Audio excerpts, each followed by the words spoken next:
Hello दोस्तों, आप सभी का एक बार फिर से स्वागत है इन डेप्थ सीयूटी में। My name is Praveen Kumar Thakur. तो जैसे कि आपने यूट्यूब का थंबनेल देख लिया होगा कि जो सीयूईटी एग्जाम 2025 है उसमें बहुत सारे एग्जाम पैटर्न में चेंजेस हैं। नए अपडेट्स यूजीसी ने क्या अभी अभी रिलीज करे हैं। ऑलमोस्ट एक हफ्ता हो गया यूजीसी ने ये सारे अपडेट्स दिए थे। यूजीसी क्या है, देखिए एनटीए आपने नाम सुना होगा। एनटीए एनटीए सिर्फ एग्जाम कंडक्टिंग बॉडी है, लेकिन जितने भी अपडेट्स है चाहे वो आपका क्या नाम है यूजीसी देती है, चाहे वो आपका एग्जाम क्या नाम है आपका ग्रेजुएशन रिलेटेड हो, पोस्ट ग्रेजुएशन या पीएचडी आया, ठीक है, जितने भी सारे पढ़ाई रिलेटेड एग्जाम है वो सारी की सारी गवर्नमेंट बॉडी क्या है, यूजीसी है। यूजीसी ने कुछ नए अपडेट्स दिए। तो देखिए जिनको इन चेंजेस के लिए मालूम है ऑलरेडी, तो वो भी क्या करें, इस वीडियो के एंड तक रुके रहे। आपको बहुत सारे इनसाइट पता चलने वाले जो आपको अभी तक मालूम नहीं होंगे। जो जिसको अभी नहीं मालूम है तो बस आप क्या करें, वीडियो के एंड तक रुके रहिए। वीडियो बहुत लंबी चलने वाली है, लेकिन बहुत सारी चीजें आपको नहीं पता चलने वाली है। तो आपको क्या है, सारे के सारे आपके डाउट क्लियर हो जाएंगे। अगर हम बात करें जो भी हमारे चैनल पे अभी अभी नया है, तो अगर थोड़ा सा ब्रीफ में इंट्रोडक्शन दे दूं तो देखिए, my name is Praveen Kumar Thakur. मैं क्या करता हूँ, ये चैनल रन करता हूँ इन डेप्थ सीयूटी। देखिए जैसा इसका नाम है इन डेप्थ सीयूईटी, यानी एकदम डेप्थ में नॉलेज। तो आपको यहाँ पे डेप्थ में नॉलेज मिलेगी, वो भी बेस्ट लेवल की, फ्री ऑफ कॉस्ट। अगर आप अभी अभी यूट्यूब पे आए हैं और आप कोई चैनल ढूंढे सीयूईटी 2025 के लिए जो आपको फ्री में एग्जाम प्रिपरेशन करा सके, आपको free of cost counselling support दे सके, आपको फ्री ऑफ कॉस्ट नोटिफिकेशन, आपका एग्जाम फॉल करना, कोई भी हेल्प चाहिए हो फ्री ऑफ कॉस्ट, चाहे आपका यूट्यूब पे हो, चाहे कोई अदर प्लेटफॉर्म से हो, चाहे आपको व्हाट्सएप से हेल्प चाहिए हो, ये चैनल आपके लिए। आपको अगर कोई ऐसा चैनल, आप ऐसा कोई ढूंढ रहे हैं, ऐसा पर्सन कोई ढूंढ रहे हैं जो आपको दिल्ली यूनिवर्सिटी के इनसाइड बता सके, बनारस हिंदू यूनिवर्सिटी के इनसाइड बता सके, जो इजिली लोगों को नहीं मालूम होते हैं, ठीक है, तो ये चैनल आपके लिए। आप क्या करिए, वीडियो स्टार्ट करने से पहले सबसे पहले जाइए, नीचे लाल कलर का एक सब्सक्राइब बटन होगा, उसको क्या नाम है दबा दीजिए। वहां पे एक बेल आइकन आएगा, उसको हिट कर दीजिए, ताकि आने वाली जो भी मैं इंपॉर्टेंट वीडियोस डालूं उनकी सबसे पहले नोटिफिकेशन आपके पास पहुंच सके। तो देखिए, वीडियो स्टार्ट करने से पहले कुछ डिस्क्लेमर आपको दे दूं। वीडियो थोड़ा लंबा चलने वाला है, क्योंकि इसमें कुछ चीजें आपको मेरे को बतानी है। जैसे कि दो पार्ट होते हैं। एक होता है कि कोई बच्चे ऐसे होंगे जो अभी जिनको ये नहीं मालूम है सीयूटी एग्जाम क्या है, ऐसे बहुत ही कम होंगे। और वो बच्चे जो क्या कर रहे हैं, जिनको ऑलरेडी सीयूटी के बारे में नॉलेज है, लेकिन वो एग्जाम पैटर्न के अंदर क्या क्या चेंजेस हैं वो तो मैं आपको बताने वाला हूँ। तो देखिए, जिन बच्चों को नहीं मालूम है, आपको ये नहीं कहूंगा कि देखिए मैंने ऑलरेडी एक वीडियो बना रखी है व्हाट इज सीयूटी क्या, उसको जाके देखिए, ठीक है। मैं आपका टाइम वेस्ट नहीं करना चाहता। चैनल का मोटिव पिछले 2 साल से यही है कि टीचर और क्या नाम है स्टूडेंट के बीच में बॉन्डिंग रहेगी, ना ही यहाँ पे पैसे की दीवार आएगी, ना ही मैं आपका टाइम वेस्ट करूंगा। काम की चीजें बताई जाएगी, ठीक है, और जो कि क्या करेगा, आपका टाइम यूटिलाइज करेगी। तो इसी वीडियो में मैं आपको एक्सप्लेन कर दूंगा सीयूटी क्या है, ठीक है। और जो एग्जाम पैटर्न होगा वो नया वाला ही एग्जाम पैटर्न बता दूंगा, पिछले वाले को बता दे रहूंगा कि ये था, अब ये चेंजेस हो गए। तो आपको दो जगह भटकना नहीं पड़ेगा, एक ही वीडियो में आपको टोटली हर एक चीज समझ में आ जाएगी। और ये जरूरी है, आप कौन सी, जैसे कि पुराने जमाने में होता है कि किसके साथ लड़ाई करने जा रहे हैं, एटलीस्ट ये तो मालूम होता नहीं किस पर्सन के साथ युद्ध करने जा रहे हैं कि वो कैसा है। तो आप जो भी एग्जाम देने जा रहे हैं, एटलीस्ट आपको उस एग्जाम की पूरी इंफॉर्मेशन तो होनी ही चाहिए। तो देखिए, अगर आपको अभी अभी जाना है तो आप अभी जा सकते हैं, बीच में छोड़ के मत जाइएगा, क्योंकि मिस इन्फॉर्मेशन हो जाएगी, और जो मैं नहीं चाहता हूँ कि क्रिएट हो, क्योंकि इसका फिर खामियाजा आपको क्या लगेगा, एग्जाम सेंटर पे जरूर आपको भुगतना पड़ेगा। तो देखिए, सबसे पहले हम बात करते हैं कुछ सवालों की जो अभी बच्चे जानना चाहेंगे, जो भी बच्चा नया आया है या फिर जो बच्चा पुराना है, कि सीयूईटी क्या है, ठीक है। Why CUET is important, CUET इतना जरूरी क्यों है, इतना जोर क्यों दिया जा रहा है सीयूटी के ऊपर, और एग्जाम पैटर्न। और मैं यहाँ पे एग्जाम पैटर्न, नए वाले एग्जाम पैटर्न की बात करूंगा, उसी की बात करूंगा यहाँ पे जो लिखा है न्यू एग्जाम पैटर्न। और इंपॉर्टेंट टिप वही मैं आपको बता रहा हूँ कि क्या क्या इंपॉर्टेंट टिप्स मैं आपको देना चाह रहा हूँ, ठीक है, जो कि आपके लिए जरूरी है सीयूटी 2025 को क्वालिफाई करने के लिए। सबसे पहले बात करते हैं सीयूटी की। तो सीयूटी यानी कॉमन यूनिवर्सिटी एंट्रेंस टेस्ट। अब ये क्या भला है, आपने नाम तो सुना नहीं होगा, लेकिन अगर मैं बात करूं, common university entrance test start हुआ था, ठीक है, 2022 से। तो ये था सीयूईटी 2022, स्टार्टिंग डेट ये थी। फर्स्ट टाइम 2022 में, फिर 2023, 2024, अब फोर्थ टाइम जो है 2025 में होने वाला है। तो ज्यादा पुराने एग्जाम है नहीं, इसलिए, लेकिन फिर भी 3 साल हो गए हैं तो बहुत बच्चों को मालूम है। लेकिन अभी भी कुछ बच्चों को क्या कहते हैं, इन्फॉर्मेशन नहीं होती, क्योंकि अभी अभी 12th में आए होते हैं। अभी एग्जाम है क्या और ये क्यों, देखिए, कोई बच्चा अगर 11th 12th में है, उसमें साइंस ले रखी है, या 9th 10th में है, ठीक है, अगर उसके पेरेंट्स एजुकेटेड है या फिर अनएजुकेटेड, कोई फर्क नहीं पड़ता। लेकिन उसको अगर ये मालूम होता है कि अगर मेरे को इंजीनियर बनना है या डॉक्टर बनना है तो मेरे को JEE का एग्जाम देना पड़ेगा। अगर नॉर्मल NITs कॉलेज में जाना है तो JEE मेंस एग्जाम देना पड़ेगा, और IIT में अगर एडमिशन लेना है तो JEE एडवांस का एग्जाम देना पड़ेगा। किसी को डॉक्टर बनना है तो उसको मालूम है कि नीट का एग्जाम देना पड़ेगा, चाहे सफदरजंग हॉस्पिटल में एडमिशन लेना हो या एम्स हॉस्पिटल में एडमिशन लेना हो। हॉस्पिटल मतलब कॉलेज ही है। तो इन सबको तो ऑलरेडी मालूम होता है, लेकिन क्या सिर्फ सारे के सारे बच्चे इंजीनियर और डॉक्टर ही बनते हैं? आपने नाम तो सुने होंगे कि रिलेटिव्स में भी किसी ने BA कराया है, किसी ने BSc कराया है, किसी ने MA कराया या BCom कराया है। तो ये सारे कॉलेजेस, तो बहुत सारे ऐसे कॉलेजेस हैं जो अंडर ग्रेजुएशन कराते हैं, इसके अंडर ग्रेजुएशन कहते हैं। ये प्रोफेशनल नहीं होते, लेकिन अंडर ग्रेजुएशन सारे के सारे, जैसे बीटेक या फिर क्या नाम है आपका नॉर्मल डॉक्टर की जो पढ़ाई है वो भी अंडर ग्रेजुएशन है, लेकिन वो एक प्रोफेशनल कोर्सेज हो जाते हैं। ये क्या होता है, अनप्रोफेशनल कोर्स होते हैं, नॉर्मली पढ़ाई होती है। तो ये कहाँ से आपको कराया जाता है? जैसे कि आपने नाम सुने हो कुछ कुछ, Delhi university, Banaras Hindu university, Jamia Millia Islamia, JNU और इलाहाबाद यूनिवर्सिटी और अलीगढ़ मुस्लिम यूनिवर्सिटी, और भी बहुत सारी यूनिवर्सिटी। इन सब यूनिवर्सिटीज के आपके नाम सुने होंगे। तो जिन भी बच्चों को अगर क्लास 12 के बाद कॉलेज में एडमिशन चाहिए, ठीक है, तो पहले क्या होता था, पहले किसी बच्चे को मेरिट के बेस पे एडमिशन मिल जाता है। दिल्ली यूनिवर्सिटी में तो मेरिट, किसने अच्छा 12th में स्कोर करा, ऑल इंडिया लेवल पे कोई भी अपने, चाहे वो CBSE बोर्ड का हो चाहे वो बिहार बोर्ड का, वो लाके मार्क्स दिखाता था, मेरे इतने मार्क्स आए, उसके बेसिस पे मेरिट निकलती थी और उसका कॉलेज में एडमिशन हो जाता। लेकिन उस टाइम पे भी जैसे जामिया मिलिया इस्लामिया हो गया या फिर बनारस हिंदू यूनिवर्सिटी होगा, वो अपना एंट्रेंस टेस्ट करवाते थे।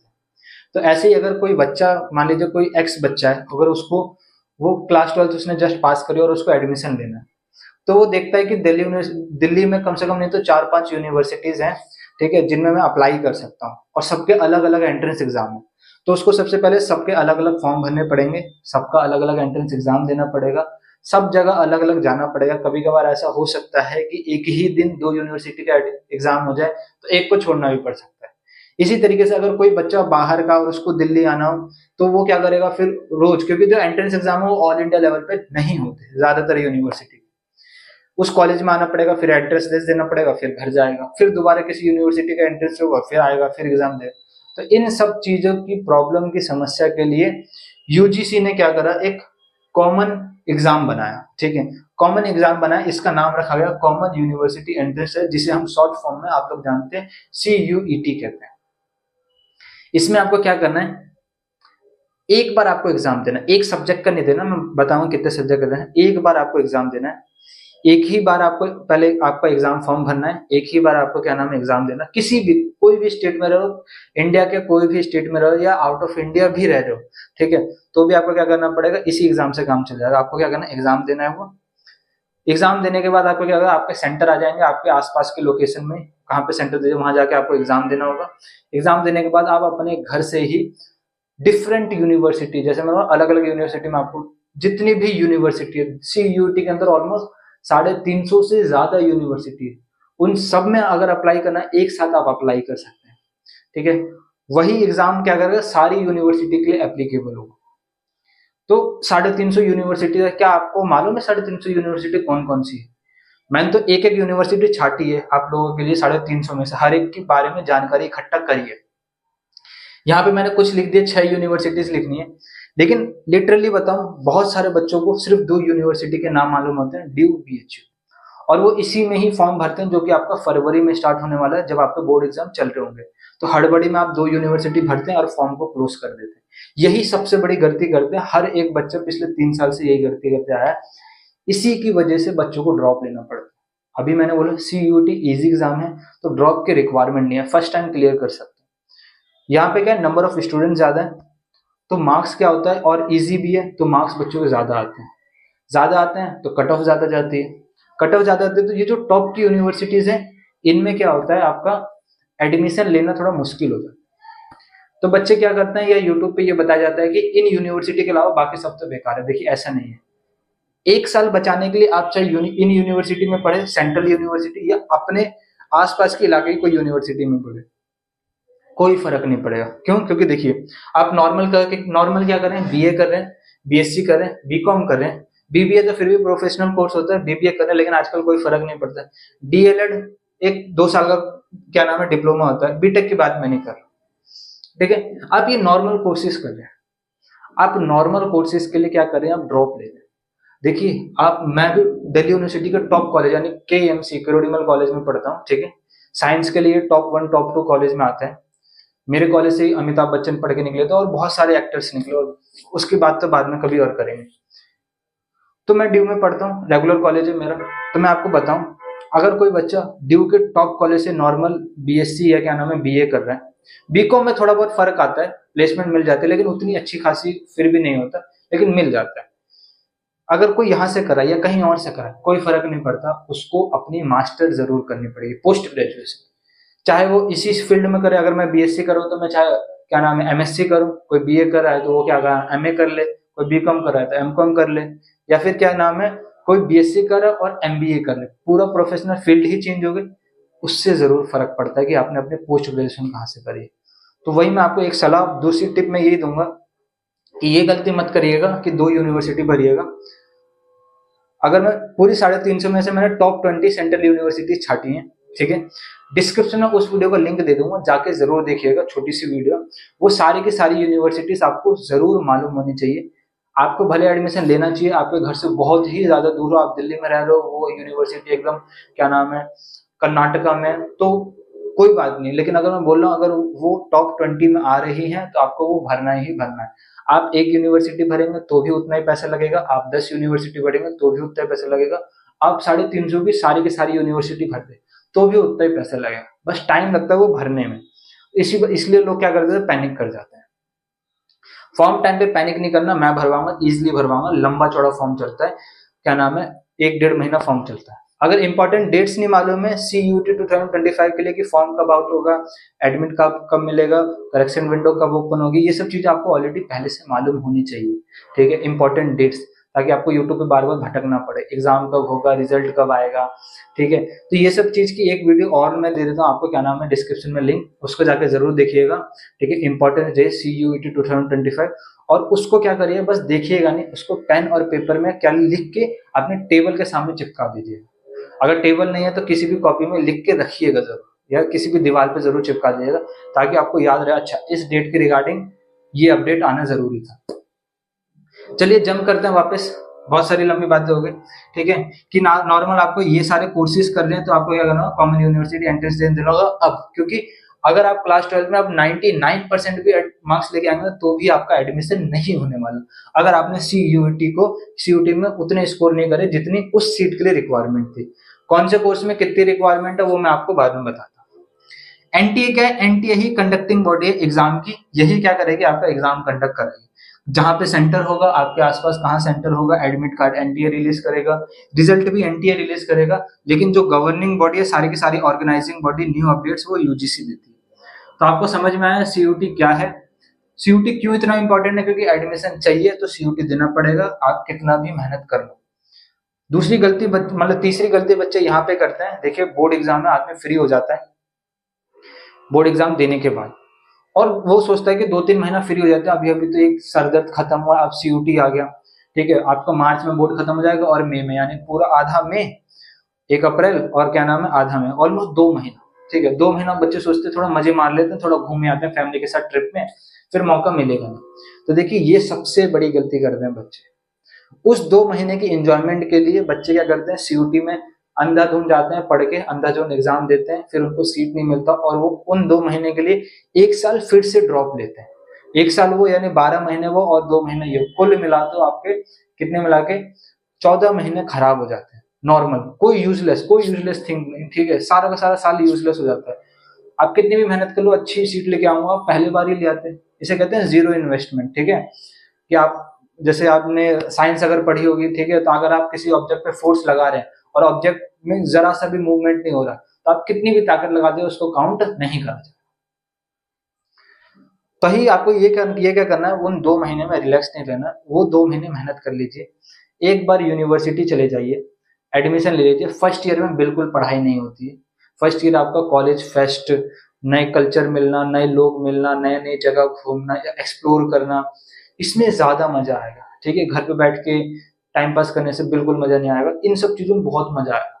1 साल पूरा आपका एंजॉयमेंट में जाएगा, आप बहुत सारे लोगों से मिलोगे, तो ये चीजें बहुत ज्यादा इंपॉर्टेंट होंगी। तो 2 महीने की और मेहनत है, बोर्ड के साथ साथ कर लीजिए और बोर्ड के बाद भी कर लीजिए, आपका अच्छी यूनिवर्सिटी में अच्छे कॉलेज में एडमिशन हो जाएगा।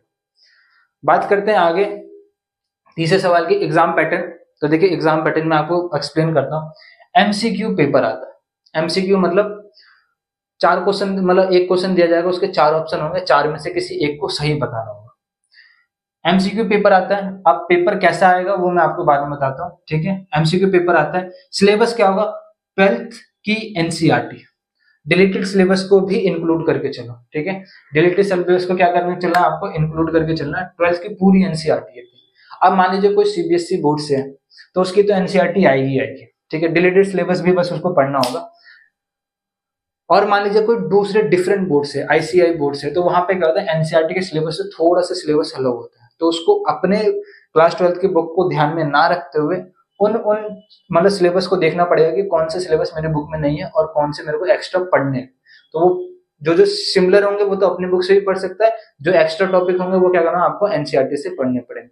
या मैं आपको ब्रीफली बोलूं तो आप क्या करिए, एक एनसीईआरटी की बुक खरीद ही लीजिए और उसी को सॉल्व कर लीजिए, ज्यादा बेनिफिशियल रहेगा। एग्जाम का मोड कैसा रहेगा कि कैसे आप दोगे, ठीक है, तो मैं बताता हूँ। जब फर्स्ट टाइम सीयूटी हुआ तो कंप्यूटर बेस्ड एग्जाम हुआ। जब सेकंड टाइम सीयूटी हुआ 2023 में तो भी कंप्यूटर बेस्ड मतलब कंप्यूटर होगा, आप सेंटर पे जाओगे, वहां पे आपको कंप्यूटर मिलेगा, ठीक है। कंप्यूटर आपका क्या है, स्क्रीन खोलेगी, वहां पे आपको एग्जाम आएगा, क्वेश्चन आएगा, क्वेश्चन के 4 ऑप्शन होंगे। वहीं पे आपको एक पेन और पेपर जरूर दिया जाता है क्वेश्चन सॉल्व करने के लिए, कोई भी पेपर हो आप उसको सॉल्व वहां पे जरूर कर सकते हैं।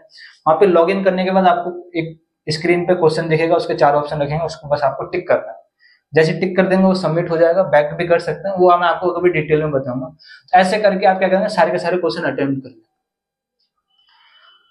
2024 में सीयूटी के साथ थोड़ा यूजीसी ने एक्सपेरिमेंट करने की कोशिश करी, ठीक है। उन्होंने क्या करा, सीबीटी मोड भी करा और ओएमआर मोड भी करा, ठीक है। जब सीबीटी मोड करके देखा तो ज्यादातर हमने देखा तो वो तो हो गया।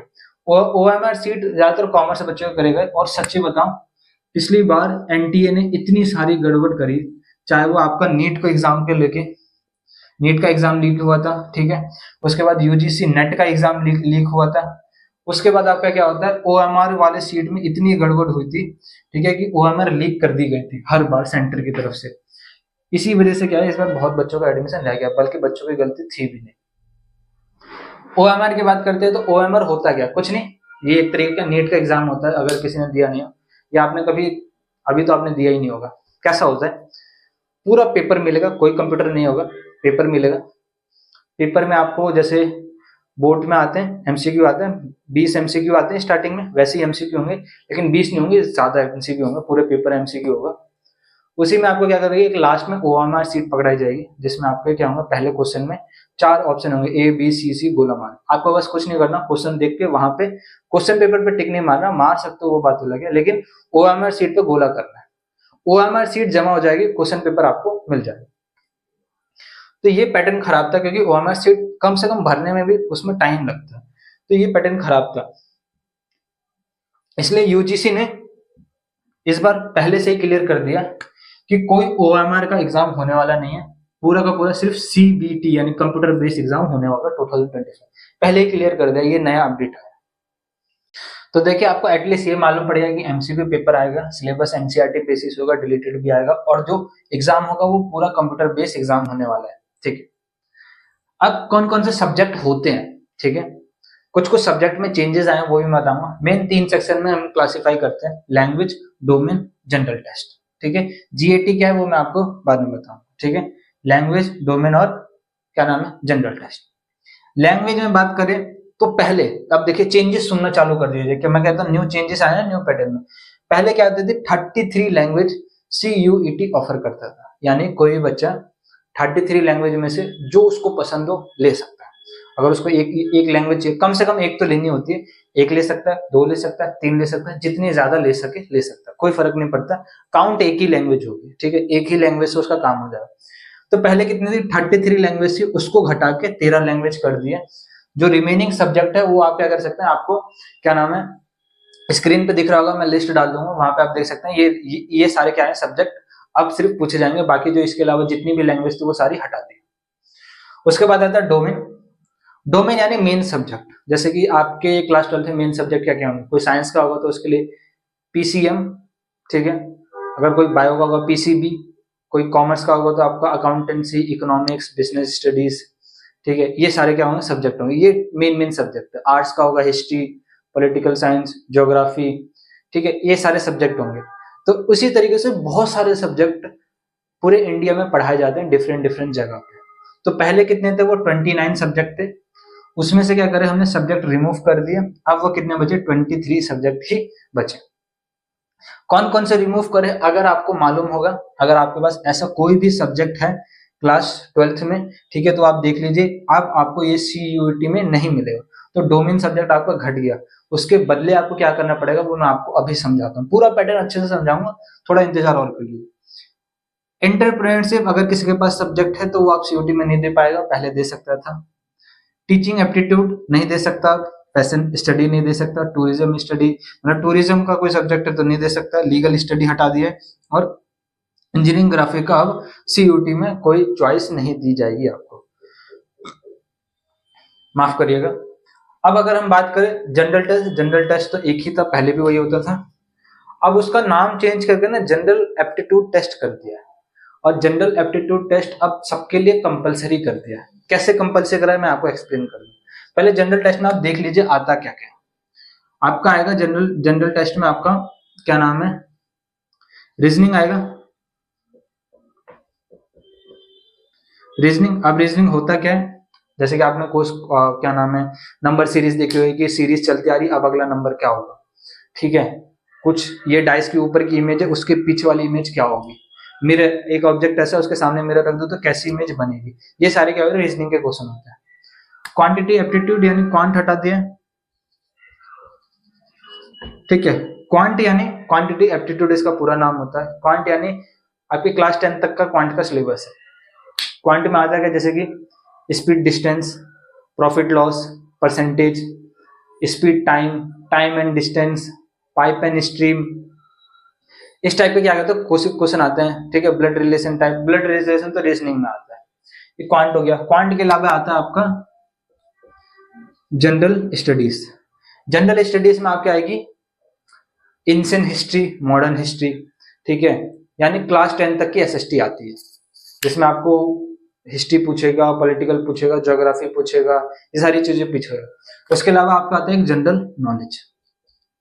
जनरल नॉलेज यानी जो जनरल में चल रहा है चीजें, ठीक है, उसके भी 1-2 क्वेश्चन आपको देखने को मिलेंगे, ठीक है, कि आपको मालूम होना चाहिए कि किस ये वाला स्टैचू कब बना है, कितने फीट का, या किसने बनाया है, इस तरीके की नॉलेज मालूम चाहिए। कौन सी रिवर कहाँ से बहती है, इस तरीके का क्वेश्चन आएगा।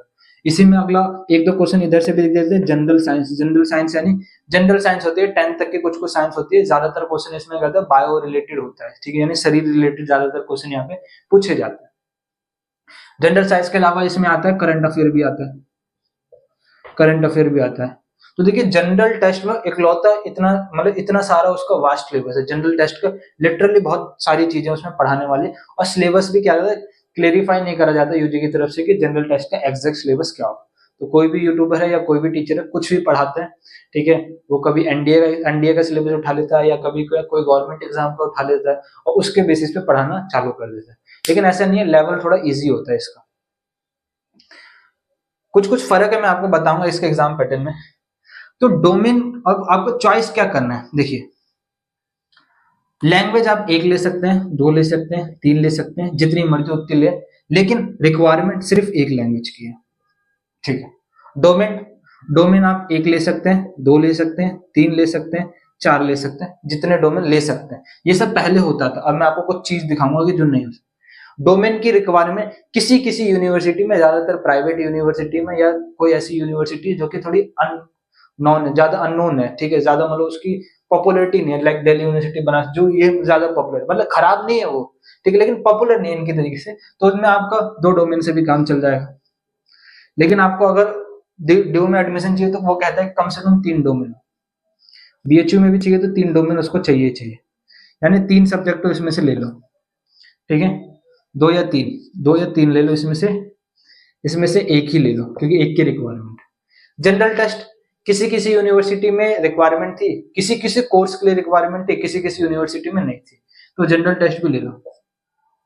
अब मैं आपको एक्सप्लेन करता हूं पहले क्या होता था। पहले देखिए, अगर आपको किसी यूनिवर्सिटी में एडमिशन लेना है तो वो कहता था कि देखो आपने सीयूटी में कोई भी एग्जाम दिया, मेरे को कोई फर्क नहीं पड़ता, आपके पास एक लैंग्वेज है, एक जनरल टेस्ट का एग्जाम है, मैं इन दोनों के मार्क्स कैलकुलेट करूंगा और क्या करूंगा, आपका एडमिशन दे दूंगा। और इसके होते थे 200, इसके होते थे 250, यानी 450 में से आपका जितने भी मार्क्स आएंगे उसके बेस पे एडमिशन हो जाए।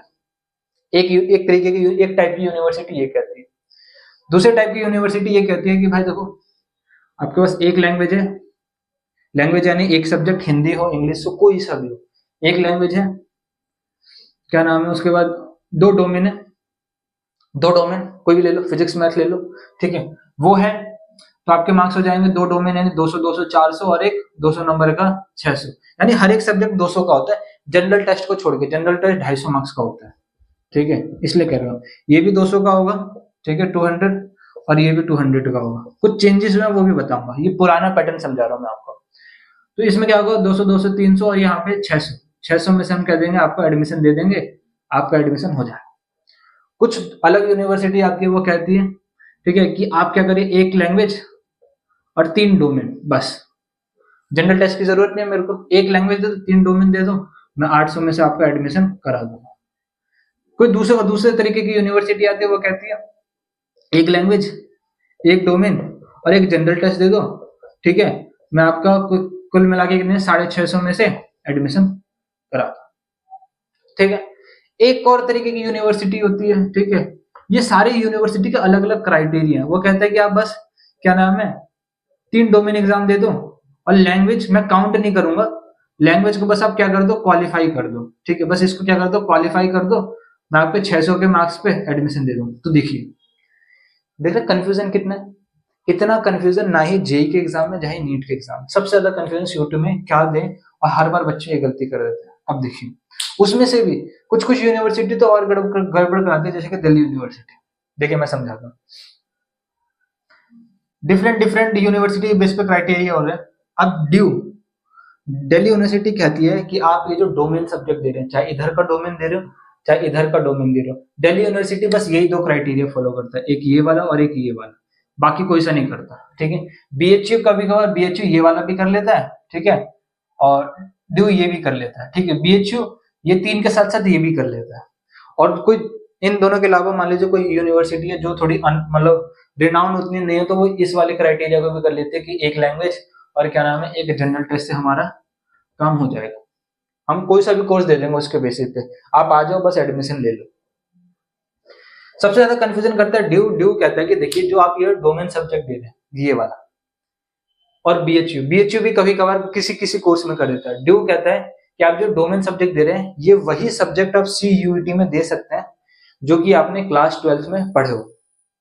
अगर आपने क्लास 12th में फिजिक्स नहीं पढ़ा है, ठीक है, और आपने क्या नाम है पेपर में फिजिक्स दिया है, मान लीजिए सीयूटी के एग्जाम में फिजिक्स दिया है और 2 डोमेन आपने दे दिया, हिस्ट्री और क्या नाम है आपने ज्योग्राफी दे दिया, और आपने आर्ट्स पढ़ी है, तो अगर ये वाला क्राइटेरिया फुलफिल करने है कि एक लैंग्वेज 3 डोमेन, तो एक लैंग्वेज आपका हो गया इंग्लिश जो कि आपने दिया ही होगा, मान के चलते हैं। डोमेन में उसने कहा 3 डोमेन, आप कहते हैं कि मैंने 3 डोमेन दिया भाई ले लो, ठीक है, मैंने फिजिक्स दिया, मैंने हिस्ट्री दी, मैंने ज्योग्राफी दी। दिल्ली यूनिवर्सिटी कह रहा है कि मैं हिस्ट्री फिजिक्स को तो काउंट ही नहीं करूंगा क्योंकि फिजिक्स आपने क्लास 12 में पढ़ी ही नहीं। अब आपने कहा कि 2 डोमेन दिए, हिस्ट्री और ज्योग्राफी। अब देखिए दिल्ली यूनिवर्सिटी ये वाला क्राइटेरिया ऑफर ही नहीं करता। कई ऐसे बच्चे जिन्होंने ये गलती करी थी, पिछली बार भी करी थी, भैया कहते अब गलती हो गई अब क्या करें, कुछ नहीं कर सकते। तो फॉर्म फिलिंग करते समय इन सब चीजों को जरूर ध्यान रखना है, ठीक है, फॉर्म में टाइम देना है, तुरंत ही फिल नहीं कर देना है। आपने अगर ये गलती करी तो हो गया गड़बड़, आपका एडमिशन नहीं होने वाला। ड्यू सीधा ही आपको मना कर देगा एडमिशन देने के लिए, कहेगा कि आप एलिजिबल ही नहीं हो हमारे कोर्स में एडमिशन लेने के लिए। मान लीजिए आपने जनरल टेस्ट दिया तब तो आप एलिजिबल हो जाओ, ठीक है, कि जनरल टेस्ट दिया। तो ये दिल्ली यूनिवर्सिटी का क्राइटेरिया होता है और बीएचयू का भी क्राइटेरिया होता है कि आपने सीयूटी के एग्जाम में मार्क्स, आपने सीयूटी के एग्जाम में कोई से भी सब्जेक्ट, मान लीजिए आप पहले ऑफर मिलते थे बच्चों को, ठीक है, कि आप कम से कम नहीं तो मैक्सिमम 9 डोमेन के सब्जेक्ट आप दे सकते हो, आराम से दे सकते हो, जितना आप फिल करना चाहो उतना फिल कर लो, ठीक है। एडमिशन 2-3 से ही होने वाला है, ठीक है, लेकिन आप 9 दे दो, आपकी मर्जी इच्छा 9 दे दो, थोड़े पैसे एक्स्ट्रा लगते थे लेकिन दे सकते थे 9। अब क्या हो गया, दिल्ली यूनिवर्सिटी और बीएचयू ये कहता है कि 9 डोमेन में से हम काउंट सिर्फ उन्हीं डोमेन सब्जेक्ट को करेंगे जो आपने क्लास 12 में पढ़े हो। ठीक है, आपको कोई सा भी कोर्स चाहिए, मान लीजिए आप साइंस के स्टूडेंट हो, आपको बीए का कोर्स चाहिए, दिल्ली यूनिवर्सिटी बीएचयू कहती है भाड़ में जाए बीए, ठीक है, आपको बीए चाहिए हम बीए देंगे, आपको आर्ट्स पढ़ने हम आर्ट्स पढ़ाएंगे आपको, लेकिन एडमिशन करते समय आपका साइंस वाले ही सब्जेक्ट के बेसिस पे एडमिशन होगा।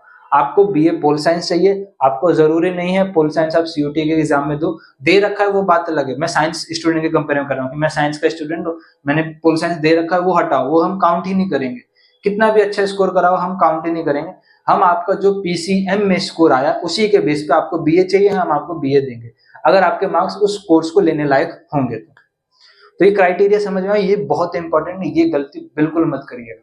मैं फिर से समझा रहा हूँ, ये गलती बिल्कुल भी मत करिएगा कि जिस यूनिवर्सिटी में जिस कोर्स में आपको एडमिशन चाहिए उसका आपको सब्जेक्ट क्राइटेरिया ही नहीं पता, उसकी मिनिमम क्या नाम है मिनिमम आपको क्या नाम है क्राइटेरिया क्या है वही नहीं मालूम, उसके बेसिस पे आप कुछ भी भरे जा रहे हैं, तो वो मत करिएगा। सबसे पहले थोड़ा टाइम है आपके पास, अभी जनवरी चल रहा है, तो क्या नाम है आप जाइए जिस यूनिवर्सिटी में जा रहे हैं, ठीक है, और क्या नाम है जिस भी कॉलेज को लेना चाहते हैं उसका जाके ब्रोचर देखिए, एडमिशन ब्रोचर। अगर आपका एडमिशन ब्रोचर नहीं पड़ा, कमेंट बॉक्स में कमेंट कर दिए कि भैया मेरे को इस यूनिवर्सिटी का एडमिशन ब्रोचर दे दो, मैं आपको डाउनलोड करके आपको दे दूंगा।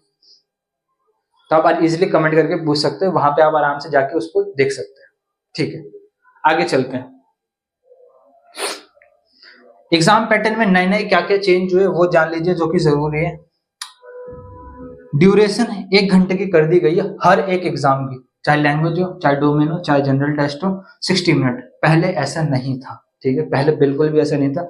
लैंग्वेज के लिए 45 मिनट, डोमेन के लिए 45 मिनट, कुछ 6 या 7 डोमेन ऐसे थे उसको छोड़ के, वो भी पिछले साल से ही हुआ है, ठीक है, पिछले 2 साल से ही हुआ है, ठीक है, उन 7 सब्जेक्ट को छोड़ के जिसमें कैलकुलेशन जाती थी उनको 60 मिनट दिए जाते थे, बाकी सबको 45 मिनट, ठीक है। और जनरल टेस्ट में तो ज्यादा टाइम दिया था, 60 मिनट से ज्यादा देते, 75 मिनट देते थे, ठीक है, क्योंकि जनरल टेस्ट बड़ा होता था।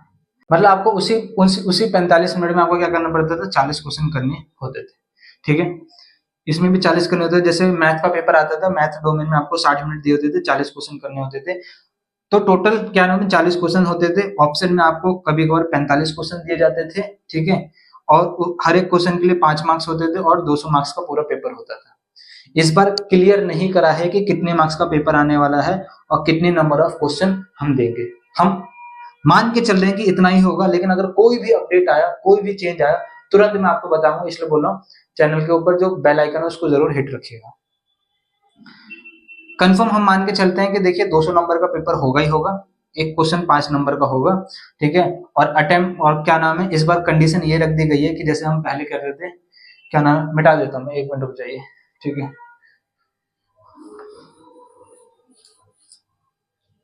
जैसे कि पहले क्या होता था, पहले ये होता था कि आपको 40 क्वेश्चन करने होते थे और 45 दिए जाते थे, 5 आप स्किप कर सकते थे। उसी तरीके से जनरल टेस्ट की बात करेंगे तो जनरल टेस्ट में आपको 50 करने होते थे, ठीक है, और क्या नाम है आपको 60 क्वेश्चन दिए जाते थे, 10 क्वेश्चन आप स्किप कर सकते थे। तो ये केस था, लेकिन इस बार क्लियर ये कर दिया है कि जितने भी आपको क्वेश्चन दिए जाएंगे, चाहे 40 दिए जाए, चाहे 50 दिए जाए, हम 40 ही मान के चल रहे हैं, आपको पूरे में के पूरे ही करने हैं, क्योंकि 40 क्वेश्चन 60 मिनट, मेरे ख्याल से यही क्राइटेरिया होगा कि 40 क्वेश्चन दिए गए हैं और 1 घंटे में आपको करना है, 20 मिनट एक्स्ट्रा टाइम दिया जाएगा और 40 के 40 ही करना है, कोई ऑप्शन नहीं दिया जाएगा कि आपको ऑप्शन की चॉइस नहीं दी जाएगी, आपको 40 जितने भी क्वेश्चन आएंगे पेपर में सारे करने होंगे। छोड़ना चाहो वो छोड़ सकते हो, मार्क्स उसके नहीं मिलेंगे, लेकिन यहाँ पे ऐसा होता था ना कि 5 स्किप कर दो कि भाई मेरे को वो कठिन लग रहा है वो हटाओ, कोई और सा उसके बदले कोई और सा कर लो, ऐसा ऑप्शन आपको नहीं मिलेगा। जितने क्वेश्चन आएंगे उतने करने देंगे, हर एक पेपर को सॉल्व करने के लिए आपको 1 घंटा दिया जाएगा, यानी इंग्लिश को सॉल्व करने के लिए 1 घंटा, हर एक डोमेन सब्जेक्ट का एक सब्जेक्ट को सॉल्व करने के लिए 1 घंटा, अलग अलग पेपर आएगा और सारा कंप्यूटर बेस्ड होने वाला है। और जरूरी नहीं है कि एक ही शिफ्ट में आपका सारा पेपर हो, अलग अलग शिफ्ट में भी पेपर हो सकता है कि इंग्लिश का 1 दिन हो गया, डोमेन का कभी 2 या 3 दिन बाद हो रहा है, ऐसा भी हो सकता है कि सारे डोमेन एक साथ हो गए, ठीक है, इंग्लिश का कभी और बाद हो रहा है, ऐसा भी हो सकता है एक डोमेन एक लैंग्वेज हो गया, बाकी जो दो डोमेन है वो कभी और हो रहा है, तो कुछ फिक्स नहीं है। आपका जो एडमिट कार्ड आएगा, एडमिट कार्ड के बाद आपको एग्जाम एडमिट कार्ड में पता चल जाएगा कौन सा एग्जाम कब है, और एग्जाम सेंटर भी आपको थोड़ा देर बाद पता चल जाता है। मैक्सिमम सब्जेक्ट पहले मैंने कहा था कि आप 9 डोमेन फिल कर सकते हैं, 9 डोमेन फिल कर सकते हैं, एक लैंग्वेज फिल कर सकते हैं और एक जनरल टेस्ट फिल कर सकते हैं। इतने सारे सब्जेक्ट फिल कर सकते हैं और उसके बेसिस पे अगर कोई बच्चा एडमिशन तो उसको 3 पे लेना है, लेकिन सारे एग्जाम दे सकता है। उसके थोड़े एक्स्ट्रा पैसे देने होते थे, आई थिंक शायद 1800 या 1500 रुपए उसको देने पड़ते थे। अब कंडीशन रख दी गई कि सिर्फ 5 ही सब्जेक्ट भर सकते हो, 5 में से एक लैंग्वेज हो गई, एक जीटी हो गया। अगर जीटी किसी को देना है तो दे सकता है, नहीं देना तो अभी भी चॉइस है, छोड़ सकता है। जीटी हो गया, जनरल एप्टीट्यूड टेस्ट, और 3 डोमेन तो हो गया, 3 तो 5। अगर किसी को जीटी नहीं देना तो एक लैंग्वेज 4 डोमेन दे सकता है। ठीक है, अब यहाँ पे केस देखिए, समझने की कोशिश करिए, ये क्या कर दिया गया। अगर मान लीजिए कोई ऐसा बच्चा है जिसको दिल्ली यूनिवर्सिटी में एडमिशन चाहिए, ठीक है, और इस 30 डोमेन में से सिर्फ 2 डोमेन ही ऐसे हैं जो उसने क्लास 12th में भी पढ़े हैं, ठीक है, और CUET 2025 में भी दिया है। ठीक है, क्लास 12th में भी पढ़े और CUET 2025 में भी दिया।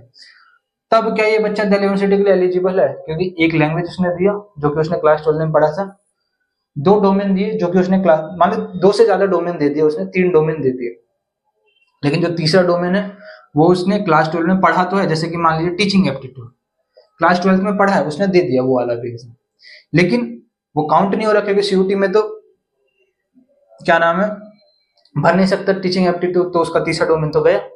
ठीक है, तो उसने क्या करा, जैसे कि ये भरा, 2 डोमेन भरने के बाद वो क्या करेगा, ये वाला क्राइटेरिया फुलफिल करेगा, इस वाले क्राइटेरिया पे DU एडमिशन नहीं लेता। तब ये नया क्राइटेरिया लगाया गया कि admission on general subject, general test subject, admission जब अब जो होगा उसका जनरल टेस्ट के सब्जेक्ट के अनुसार होगा, यानी जो उसका तीसरा सब्जेक्ट होगा, भले उसने क्या नाम है एग्जाम में कोई सा भी दे दिया लेकिन उसने क्लास 12 में नहीं पढ़ा है, ठीक है, जो उसका 2 डोमेन यानी ये वाला जो क्राइटेरिया होगा इसको फुलफिल करने के लिए वो ये वाला क्राइटेरिया बनाएगा, एक लैंग्वेज, 2 डोमेन, एक जीटी।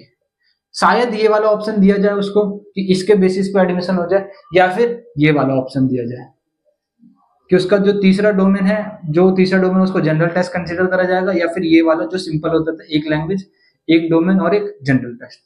लेकिन ऐसी उम्मीद कम है क्योंकि इस बार जनरल टेस्ट को भी 200 मार्क्स का ही कर दिया है, कोई एक्स्ट्रा मार्क्स नहीं मिलने वाले, जैसे पहले 250 मार्क्स का होता था 250 मार्क्स का, अब ऐसा कुछ नहीं होगा, 200 का ही होगा। तो मेरे ख्याल से इक्वल ट्रीट करा जाएगा, किसी को अगर वो स्किप करना है तो उसके बदले वो जनरल टेस्ट दे सकता है। नुकसान होगा इसका बच्चे में, एज अ टीचर मैं बता सकता हूँ, जनरल टेस्ट को पढ़ना ऐसा मुश्किल है अगर उसको क्लास 12 में कोई सब्जेक्ट आता है, जैसे कि इनमें से कोई सब्जेक्ट आता है और वो नहीं दे पा रहे, तो उसके लिए मुश्किल होगा जनरल टेस्ट पढ़ना और स्कोर करना। तो एडमिशन लेते समय दिक्कत होगा, क्योंकि कोई अगर ऐसा बच्चा जो 3 डोमेन दे रहा है, जो जिसने उसने क्लास 12 में पढ़ी है, तो वो हाई करेगा ऑब्वियसली बात है तीसरे डोमेन में स्कोर। सिमिलरली कोई सेम बच्चा वही 2 डोमेन दे रहा है जो उसने दिए, लेकिन जो तीसरा डोमेन के बदले वो जनरल टेस्ट दे रहा है उसमें वो कम स्कोर कर पाएगा। तो इस तरीके से मैं बोलूं तो उसके लिए थोड़ा नुकसान है। ये देखिए, ये था ऑल ओवर क्या नाम है पूरा प्रोसेस। लंबी वीडियो, सही बता रहा हूँ, बहुत लंबी वीडियो, लेकिन आपको कभी भटकना नहीं पड़ेगा। CUET का मैंने प्रोसेस एक्सप्लेन कर दिया, सब चीज बता दिया, कुछ टिप दिए, ठीक है। किसी DU भी अच्छी नहीं भरना, बहुत सारे सेंट्रल यूनिवर्सिटी भरना, फॉर्म में कोई जल्दबाजी नहीं करना, इंपॉर्टेंट चीज बता दिया, फॉर्म पूरा 1.5 महीना चलने वाला है तो वो जरूर रखना। दूसरा, ये लैंग्वेज जो मतलब 5 सब्जेक्ट है तो 5 सब्जेक्ट सोच समझ के भरना। दिल्ली यूनिवर्सिटी का जो सब्जेक्ट क्राइटेरिया या जिस भी कोर्स में आप एडमिशन लेने जा रहे हो, जिस भी यूनिवर्सिटी में, उसका सब्जेक्ट क्राइटेरिया मालूम होना चाहिए कि उस कोर्स के लिए कौन से सब्जेक्ट की रिक्वायरमेंट है, ठीक है। कुछ नए अपडेट्स जो बता दिया कि सिर्फ सारे के सारे अब एग्जाम 1 ही घंटे के होंगे, ठीक है। नंबर ऑफ क्वेश्चंस कितने होंगे ये नहीं बताया, लेकिन हम उम्मीद करके चलते हैं 40 क्वेश्चन होंगे, क्योंकि 1 घंटा टाइम दिया जा रहा है MCQ के लिए। उम्मीद करके चल सकते हैं कि 40 होंगे, 40 हो सकते हैं या फिर उससे थोड़े बढ़ सकते हैं, 45 हो सकते हैं। 40 क्वेश्चन होंगे, हर एक क्वेश्चन 200 मार्क्स का होगा, मतलब हर एक क्वेश्चन का 5 मार्क्स होगा, तो 200 मार्क्स का पेपर होगा। तो ये था ऑल ओवर क्या नाम है प्रोसेस, जो कि आपको मालूम होना चाहिए। अगर अभी तक आप वीडियो को रुके हुए तो लिटरली बता रहा हूँ, ठीक है, आप पढ़ने वाले बच्चों, और अब आपका सिलेक्शन होने से कोई नहीं रोक सकता, ठीक है। आपको इधर उधर भटकना नहीं है यूट्यूब पे। अगर आपके पास कोई कोर्स परचेस है तो अच्छी बात है, ठीक है, आप उससे पढ़ते रहिए, यूट्यूब से दूर रहिए। अगर परचेज नहीं है, यूट्यूब से पढ़ रहे हैं तो भी पढ़ते रहिए, लेकिन भटकना नहीं 10 जगह के चक्कर में, इसका पढ़ लो उसका पढ़ लो, कोई भी एक पकड़ लीजिए, उसको पढ़िए और बस बुक सॉल्व कर लीजिए। मैं आपको इंपॉर्टेंट बुक्स पीवाईक्यू बता दूंगा कहाँ से मिल सकते हैं, उसको जरूर सॉल्व करिए। मैथ का बैच चल रहा है फ्री, 1 मंथ का क्रैश कोर्स है, फ्री ऑफ कॉस्ट है, उसको ज्वाइन कर सकते हैं, यूट्यूब पे चलेगा। और क्या नाम, अकाउंट्स का भी क्रैश कोर्स चल रहा है, उसको भी इजिली आप कर सकते हैं। एंड और कोई अपडेट बाकी था, आई थिंक सारे अपडेट्स दे दिए। बाकी अगर सारी इन्फॉर्मेशन अच्छी लगी है तो वीडियो को जरूर लाइक करिए, कोई भी सजेशन हो, कोई भी डाउट हो, कमेंट बॉक्स में कमेंट कर सकते हैं, ठीक है। इंस्टाग्राम के लिंक है, फॉलो वहां आप कर सकते हैं। टेलीग्राम का भी ग्रुप है, कोई भी आपको पीवाईक्यूज चाहिए, नोट्स चाहिए तो उसको ज्वाइन कर लीजिए, वहां पे आप मांग सकते हैं, आपको मिल जाएंगे। और यूट्यूब से पहले वहां अपडेट मिल जाता है, कोई भी न्यूज आती है यूजीसी की तरफ से, कोई भी चेंजेस आपके कराए जाते हैं। बाकी आप सभी का धन्यवाद, जय हिंद, वंदे मातरम। मिलते हैं आप सभी से अगले वीडियो में।